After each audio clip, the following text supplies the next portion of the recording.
Que a graça e a paz do nosso Senhor Jesus Cristo esteja com todos, amém? Bom estarmos aqui nessa noite. Antes da meditação, um aviso: na próxima segunda-feira, dia 6, nós teremos o culto da unidade, será lá no bairro Campinho, próximo da ladeira do aeroporto, na Igreja Missionária Unida.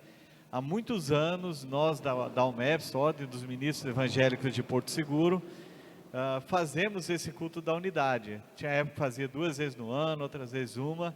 Ano passado, obviamente, não foi feito, e esse ano nós marcamos até um pouco em cima da hora, mas falamos, não vamos deixar passar batido.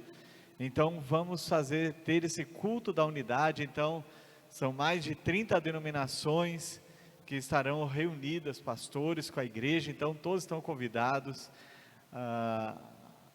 O irmão Gildo não estará disponível, talvez sim, mas é provável que não. Mas é muito simples, lá no outro lado da balsa tem lotação que vai lá para o campinho. Eu posso até combinar com algumas pessoas, quem for, para nós atravessarmos, amém? Então vamos confirmar, para que segunda-feira estejamos lá no culto da unidade, amém? Glória a Deus. Queridos, não só eu, mas eu creio que todo pregador da palavra, uma das coisas que ele mais faz é orar pedindo a orientação do Espírito Santo de Deus para aquilo que vai trazer, porque eu não quero trazer uma palavra minha, mas eu quero trazer aquilo que vem do céu para nossas vidas, seja uma mensagem de conforto, seja uma mensagem de advertência, uma exortação, uma palavra de consolo, uma palavra de fé. Na verdade, toda a palavra é de fé. Até quando fala para você atravessar os momentos difíceis, que vem um momento difícil, alguma coisa assim, isso é para gerar fé dentro de nós, porque no Senhor nós fazemos proezas. E a mensagem de hoje é o perigo da obstinação e da apostasia. Essa palavra Deus me deu na segunda-feira da semana passada, e eu até postei ela gravada em áudio, e também parte dela do que nós vamos falar aqui nessa noite, no sábado pela manhã, como o devocional diário. E nessa madrugada eu estava pedindo mais uma vez sobre a palavra, e eu senti de forma muito forte e clara que eu deveria ministrar essa palavra. Nem todos leram, e até quem leu vai poder acompanhar um pouquinho mais. O áudio foi de 8 minutos, eu creio que aqui nós vamos explanar um pouquinho mais sobre aquilo que Deus quer falar sobre esse tema tão importante. Na verdade, quando Deus me deu essa palavra, eu falei para minha esposa, amor, Deus me deu uma palavra muito forte, eu vou ficar orando aqui. Primeira coisa foi para mim, olhar para dentro de mim, se eu estou em falta.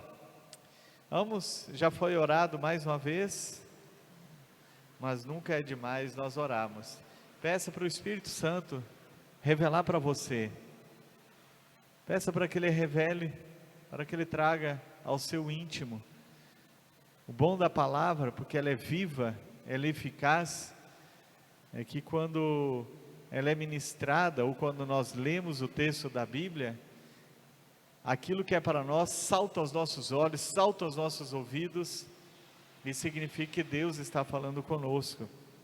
Espírito Santo, nós engrandecemos a Ti, porque o Senhor dá direção, dá orientação, daquilo que é o melhor para nossas vidas.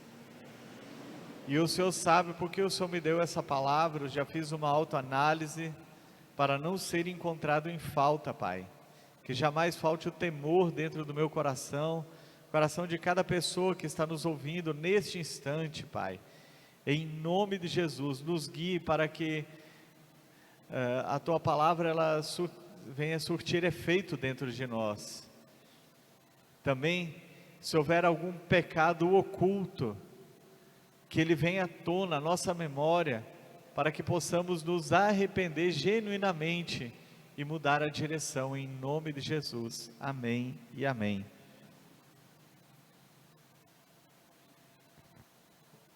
Eu orei para que o Espírito Santo mostre se tiver algum pecado oculto. O que é um pecado oculto? Algo que eu ou você talvez estejamos praticando e não estejamos percebendo que aquilo é uma prática pecaminosa. Quando Deus deixou a lei através de Moisés para todo o povo, quando nós olhamos aquelas partes de sacrifício, isso, aquilo, se cometer tal pecado, venha, perdão, venha e traga tais animais. Aí um deles é por pecados ocultos. Diz, vocês devem fazer um sacrifício por pecados ocultos. Aí ele fala de governantes, do rei, no caso ainda não tinha rei, mas quando tivessem, e de todo o povo. Então tem horas que nós podemos pecar. O salmista, ele diz, mostra se há em mim algum caminho mau, ou seja, se tem algo que eu estou desagradando, e me guie pelo caminho eterno. Então é bom nós fazermos essa oração e pedimos sempre para o Espírito Santo estar nos revelando. O que é obstinação? É apego forte e excessivo pelas próprias ideias. É um comportamento que denota esse apego, uma teima, uma birra. A obstinação normalmente ela é olhada para o lado negativo, porque uma das interpretações sobre obstinação é persistência, tenacidade, pertinência em empreendimentos. Quando é algo bom, então tem hora que é bom ser teimoso, né, para algo positivo. Mas aqui ele está falando sobre, nós vamos falar sobre o perigo da obstinação e da apostasia. Então obstinação é alguém que sempre é inclinado para o mal, ele é obstinado para a prática do mal. Você já viu, você deve conhecer pessoas que, por mais que as pessoas insistem em mostrar o caminho, são inclinados para o mal. Você conhece alguém assim? Eu tenho certeza que você conhece, no mínimo uma pessoa assim, sempre inclinado para o mal. Então ele é obstinado para a prática do mal, obstinado para a prática do pecado. E nós vamos falar sobre Samuel e também trazer aplicações muito práticas para o nosso dia a dia. Samuel não, sobre Saul, né? O primeiro livro de Samuel, ele relata a história de Saul, um homem que tinha tudo na vida para ser um exemplo para todos e por fim herdar a vida eterna, mas por causa da sua obstinação em querer o caminho, a teimosia em querer o caminho do pecado, ele foi de mal a pior e por fim acabou no inferno. Vejamos um pouquinho da sua história. Saul era um ninguém da vida, era uma pessoa totalmente desconhecida até entrar na história, que está relatada no primeiro livro de Samuel. Ele não tinha dinastia real, não tinha sangue real, nenhum parente dele sequer havia sido rei ou parentesco com o rei. E quando a nação de Israel pede um rei para Samuel, que era o profeta, e Deus atende dizendo, vai e escolhe Saul para ser o rei. Então ali existe a demonstração da graça de Deus sobre a vida de Saul, diferente de quando há uma dinastia. Também tem graça? Tem, mas a pessoa herda aquele direito o direito do trono por herança. No caso de Saul não, ele foi o primeiro rei de Israel, e essa graça de Deus, ela tem que ser aplicada em nossas vidas. A Bíblia diz que é pela graça que nós somos salvos, não é isso? Quem aqui fez algo bom, que seja totalmente suficiente para agradar a Deus, e Ele dizer, eu vou salvar porque você é o cara? Ninguém. A Bíblia diz que os nossos atos de justiça, quando desejados para que haja salvação, mérito na nossa salvação, eles são considerados como trapo de imundícia. Você sabe o que é trapo de imundícia na Bíblia? Era os pedaços de pano que as mulheres usavam no seu período da menstruação. Então, quando o texto diz que os atos de justiça para tentar ganhar a salvação pelo mérito próprio, não passam de trapo de imundície, na linguagem bem atual seria, não passam de um absorvente usado. Então é sujo, é imundo, é fedorento. Então, no sentido de querer a salvação pelos próprios méritos, ninguém está apto. Então, a graça de Deus nos alcançou. A graça de Deus. O que é graça? É um presente merecido. Ninguém fez nada de bom, ou era totalmente belo, bonito, alguma coisa, para que Deus olhasse e dissesse: eu vou salvar porque ele merece ser salvo. Na verdade, todos nós nascemos condenados para o inferno. A Bíblia nos diz que a partir de Adão, que pecou, todo ser humano ele nasce condenado para o inferno. É dura essa palavra, é dura, mas aonde que entra a graça e o amor de Deus? A Bíblia diz que Deus prova o seu amor para conosco, que sendo nós ainda pecadores, enviou o seu Filho para morrer em nosso lugar. Veja, não diz ali, e nós já justificados ele mandou o Filho, não, nós ainda pecadores, sem chance, sem esperança, Deus enviou o Filho dele. Então a vinda de Jesus, o preço pago na cruz do Calvário, é a esperança para o ser humano, e o único meio para que ele escape dessa condenação eterna. Então a salvação é graça de Deus manifestada, assim como Saul, ele foi escolhido pela graça de Deus, ungido rei de Israel, o primeiro da nação, e ele reinou durante 40 anos, mas tem algumas coisas que acontecem quando nós não entendemos a graça, da maneira que nós devemos entender a graça, e nós corremos o risco, que mesmo de dar os mesmos passos que Saul deu. Veja só, a obstinação pelo pecado de Saul é evidenciada em pelo menos 3 episódios. Primeiro foi tratar a graça de Deus de forma barata, quando ele quis tomar o lugar do sacerdócio. A Bíblia diz que ali no primeiro ano do reinado, ele se deparou de frente do exército, e era comum na época, todos faziam isso, todos os exércitos, eles iam, o sacerdote ia até o local da batalha, e ele levava a arca da aliança muitas vezes, no caso ali Samuel não levou, mas eles iam e ofereciam um sacrifício. O que era o sacrifício? Os animais que eram destinados a sacrifício, para que Deus concedesse a vitória para eles. E durante 7 dias Samuel ainda não tinha aparecido, e a inquietação de Saul foi aumentando, e o que ele fez? Ele ofereceu os sacrifícios. Quando ele terminou de oferecer sacrifício, Samuel chega e diz: você cometeu um ato de loucura, a sua posição é de rei, a graça de Deus para a sua vida é para ser um rei, para você estar à frente da batalha, mas você tem que entender que o sacerdote sou eu e toda a tribo de Levi, apesar que Samuel não era da tribo de Levi, então ele deveria ter aguardado. E veja as palavras do próprio Samuel: você cometeu uma loucura não guardando o mandamento do Senhor seu Deus, pois o Senhor teria confirmado para sempre o seu reinado, mas agora o seu reinado não subsistirá, porque Deus buscou para si um homem segundo o seu coração. Veja só, ele deu uma palavra dura, disse: olha, você não entendeu a graça de Deus, ele te agraciou, te escolheu, você vai ganhar até, tem muita posição, muito prestígio, porque você é o rei, mas você não é sacerdote.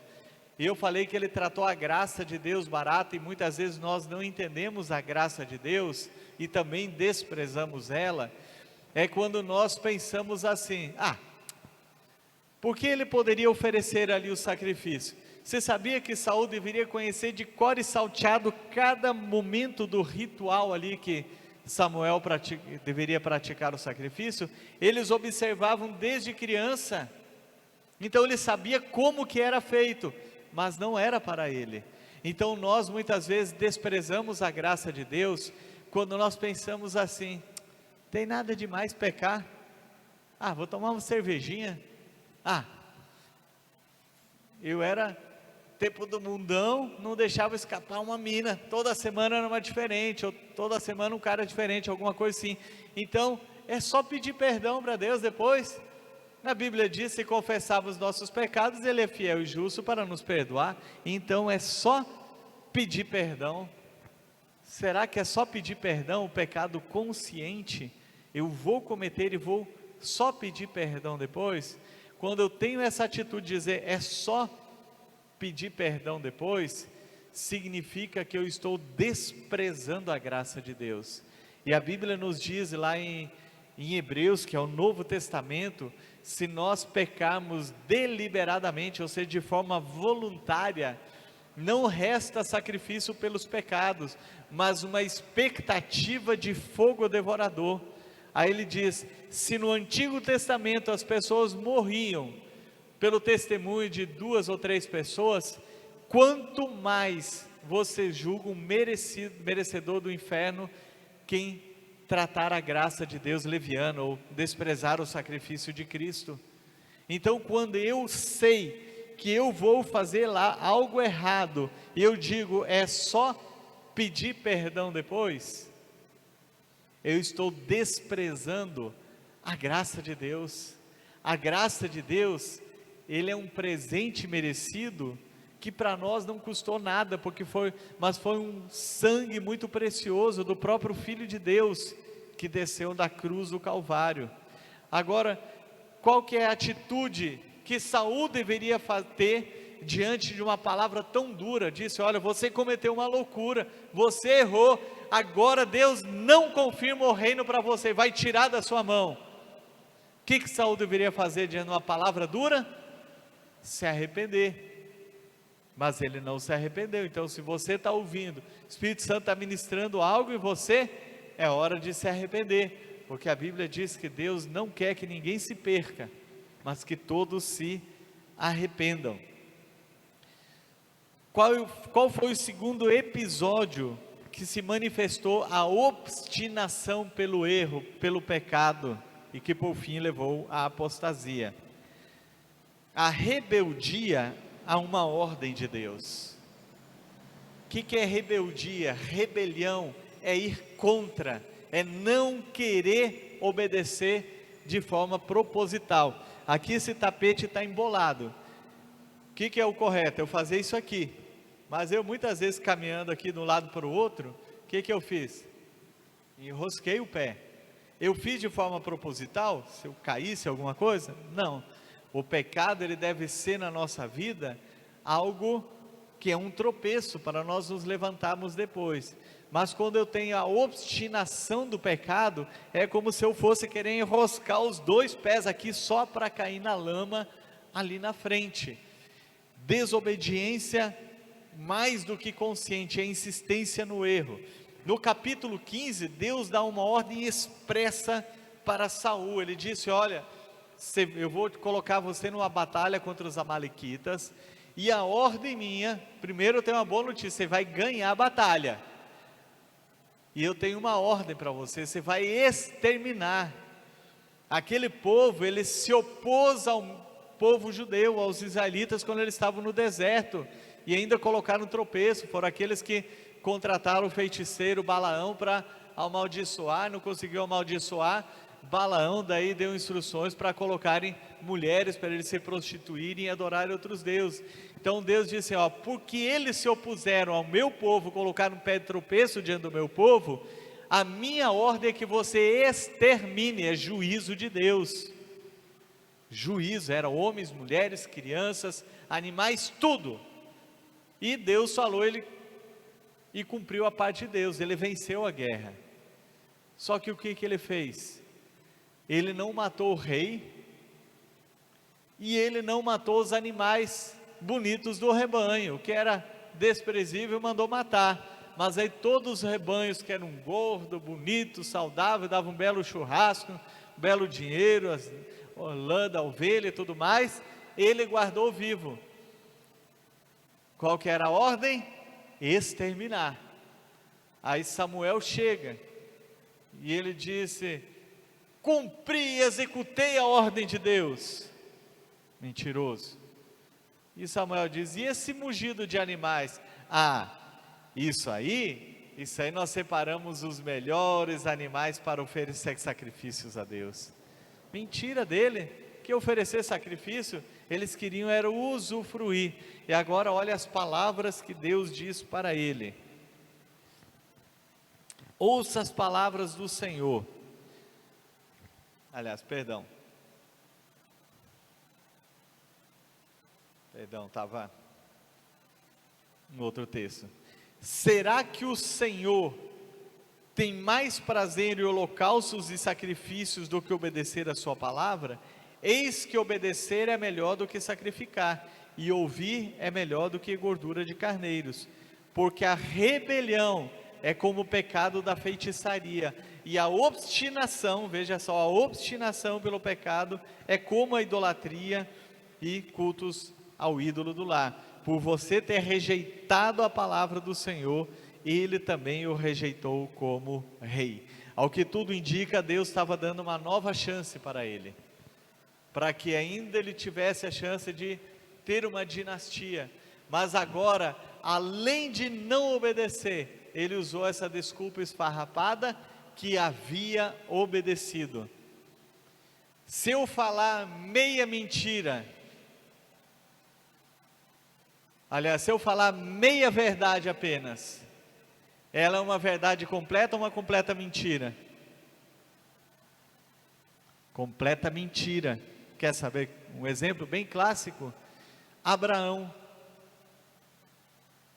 era casado com Sara, que era por parte da mesma mãe, pai diferente. E ele disse, quando chegou, por duas ocasiões, ele chegou e mentiu para as pessoas, dizendo: fala lá, que você é minha irmã. Estava com medo.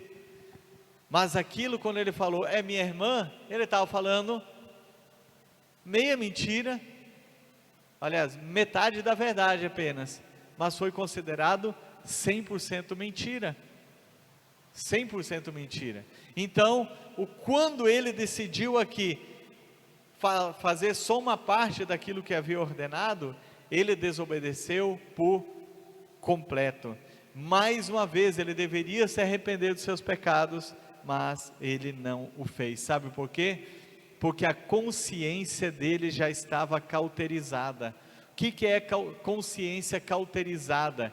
É quando você já não sente mais tristeza pelo pecado, pelos seus atos errados. Aí a consciência cauterizou.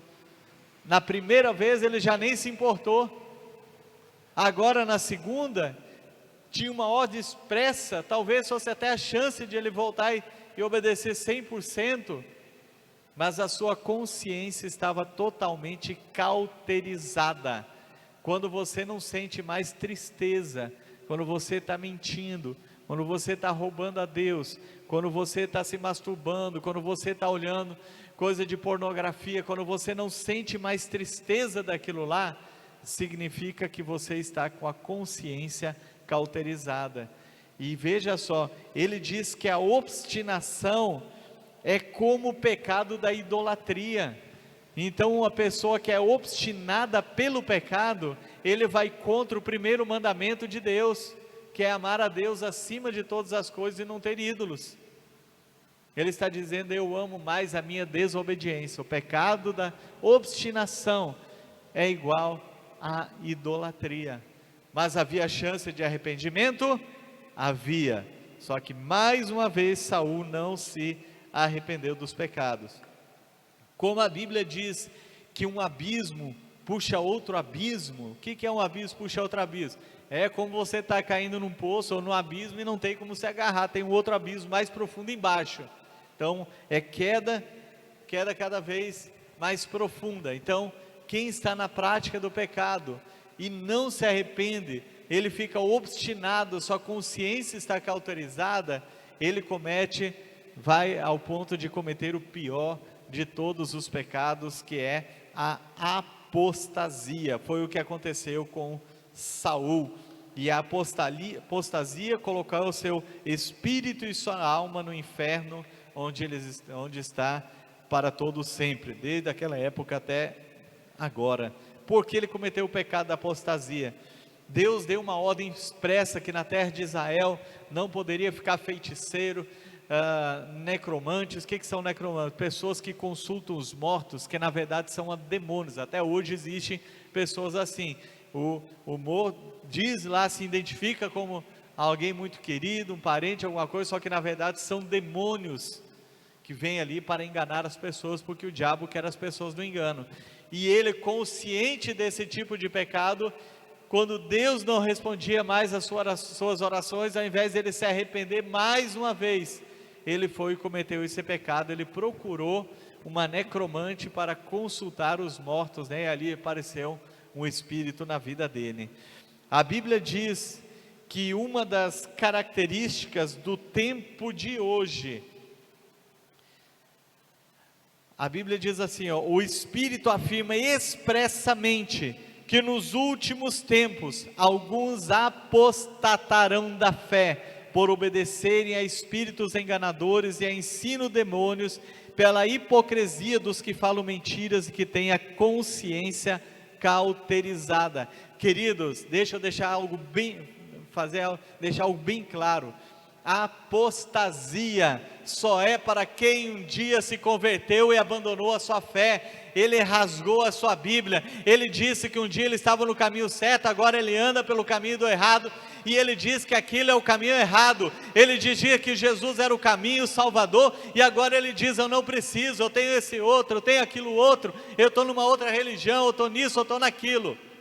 Eu estou desprezando a Bíblia, e tem muitas pessoas indo atrás de apóstatas, porque tem muitos pastores, muitos líderes que estão apostatando da sua fé.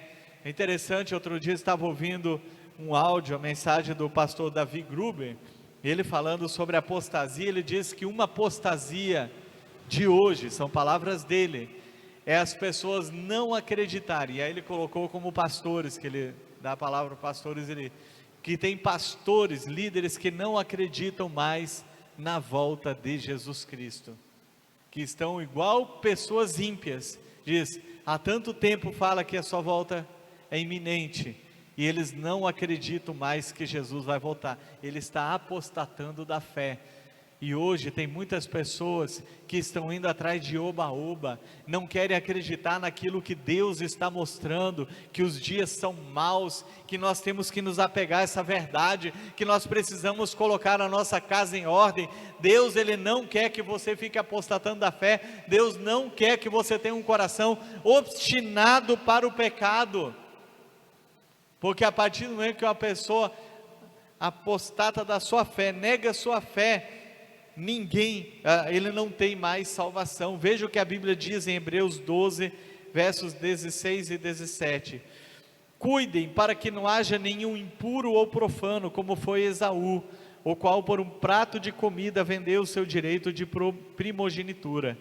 Vocês sabem também que, posteriormente, querendo herdar a bênção, foi rejeitado, pois não achou lugar de arrependimento, embora com lágrimas o tivesse buscado.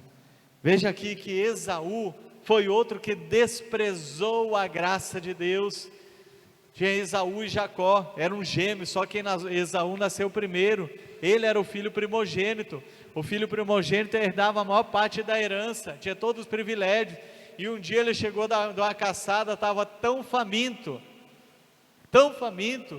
e o seu irmão com a comida pronta, uma lentilhada pronta, e ele diz, me dá um prato de comida. E Jacó, que é outro assunto para depois, disse, eu vendo pelo seu direito de filho mais velho, você passa para mim, faz o juramento, faço, vou morrer de fome aqui, o que vai adiantar? E ele vendeu o direito de primogenitura. Aí a Bíblia diz que mais na frente, mais tarde, quando ele caiu em si, embora ele tivesse buscado com lágrimas, não houve lugar de arrependimento. Para Saul, não houve mais lugar de arrependimento. Das duas primeiras, ele poderia, agora não haveria mais. E o que Deus está nos chamando a atenção hoje, é para que nós não cometamos o mesmo tipo de pecado, a obstinação pelo pecado, para que chegue ao ponto de apostatar da fé. Não é isso que Deus quer de nossas vidas. Quantas pessoas começam o mesmo caminho na sua caminhada cristã, começam bem, Mas aí eles vão dando lugar ao pecado, eles não querem se firmar na verdade, se tornam cristãos levianos. Quantas pessoas você conhece, cristão que eu estou falando, que estava na igreja consciente e simplesmente resolveu ir morar junto com alguém, viver amasiado? Aonde que está o temor do Senhor? Nós casamos pessoas que viviam amasiados, se converteram e agora vão regularizar a sua vida. Mas quantos não tem nada que impeça de ter uma vida direita e andam por esse caminho? Quantas e quantas pessoas são sempre inclinados para o mal? Não é isso que Deus quer de nossas vidas. Quando Deus traz uma mensagem como hoje, é para que nós venhamos refletir em nossos próprios caminhos, para que não venhamos andar dessa forma. Vamos ler ver o que diz em Provérbios 29:1. Quem teme em rejeitar a repreensão, será destruído de repente, sem que haja remédio. Foi o que aconteceu com Saul. Ele rejeitou as repreensões. Quando ele quebrou, não teve mais cura. Então, não queira chegar a esse ponto. A Bíblia diz que o sábio ouve a instrução e se torna mais sábio, mas o estulto, o tolo, ele despreza o ensino. Deus está nos chamando para consertar nossas vidas, para que tenhamos nossa vida no altar. Jesus vem hoje, amanhã, daqui um ano, eu não sei quanto tempo, mas Ele vem. Eu e você vamos morrer, se é hoje, se é amanhã, eu não sei. Nós temos que ter a nossa casa em ordem, não podemos ter pendência nenhuma. Deus está nos alertando há tanto tempo, não é possível que alguns ainda vão ficar, como diz o ditado, dormindo de touca. Não, vamos vigiar, para que, quer o Senhor venha na primeira vigília, na segunda vigília, sejamos encontrados, acordados, vigilantes, com as nossas roupas limpas, andando em santidade. Amém? Pai, em nome de Jesus, quero orar, ó Pai querido, pela minha vida, pela minha casa, para que